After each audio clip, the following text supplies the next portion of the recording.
महत्त्वाची अपडेट समोर येते। लष्कराकडून आता काश्मीरच्या सुरक्षेसंबंधी ऑडिट रिपोर्ट केंद्राला सादर करण्यात आलाय। पहलगामच्या हल्ल्यानंतर हा ऑडिट रिपोर्ट पाठवण्यात आलाय। काश्मीरच्या पर्यटन स्थळांवर हेलिकॉप्टरने आता नजर असणार आहे। ड्रोन आणि सीसीटीव्हीनेही पर्यटन स्थळांवर नजर ठेवली जाणार आहे। काश्मीरमध्ये टेहळणीचे इंटिग्रेटेड नेटवर्क बनवण्याची शिफारस करण्यात आली आहे। या संदर्भात अधिक अपडेट्स देत आहेत आपले प्रतिनिधी सूरज सावंत। सूरज, या ऑडिट रिपोर्टमध्ये नेमकं काय म्हटलंय? नक्कीच श्रुती, मी एवढं सांगू इच्छितो की पहलगाममध्ये ज्या पद्धतीने टुरिस्ट पॉइंटला टार्गेट करण्यात आलं होतं त्याच्याच अनुषंगाने जी संपूर्ण तयारी जी आपल्या सरकारकडनं केली जाते आणि त्या प्रकारावरती हा ऑडिट रिपोर्ट हा मागण्यात आला होता। त्यामुळे आता या ऑडिट रिपोर्ट नंतर आणखी ज्या ठिकाणी टुरिस्ट पॉइंट आहेत किंवा जी संशयास्पद ठिकाण आहे त्या ठिकाणी गस्त वाढवली जाईल।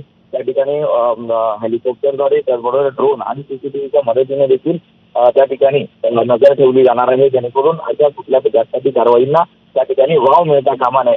त्याचबरोबर ती या ऑडिटमध्ये जे लॅप्सेस झालेले आहेत त्याचा देखील सहभाग असू शकतो, जेणेकरून पुढे भविष्यात त्यामध्ये काही दुरुस्ती करून त्या ठिकाणी सुरक्षा वाढवता यावी या संदर्भात या ऑडिट महत्त्व खूप आहे। कारण टुरिस्ट काश्मीर जे असतात ते काश्मीर पाहण्यासाठी मोठ्या प्रमाणात येतात आणि त्यासाठी झालेला हा हल्ला आहे। हा हल्ल्याचं जे मूळ आहे ते म्हणजे रावळकोट या ठिकाणी हे संपूर्ण कट या हल्ल्याचा रचण्यात आला होता, हे देखील आता पुढे आलेलं आहे। त्यामुळे सुरक्षेसंदर्भात वेगवेगळी पावलं जी भारत सरकारकडनं उचलली जाताना आपल्याला पाहायला मिळते, त्याचा हा एक भाग आहे। हो, धन्यवाद सूरज, आपण दिलेल्या या सविस्तर माहितीसाठी।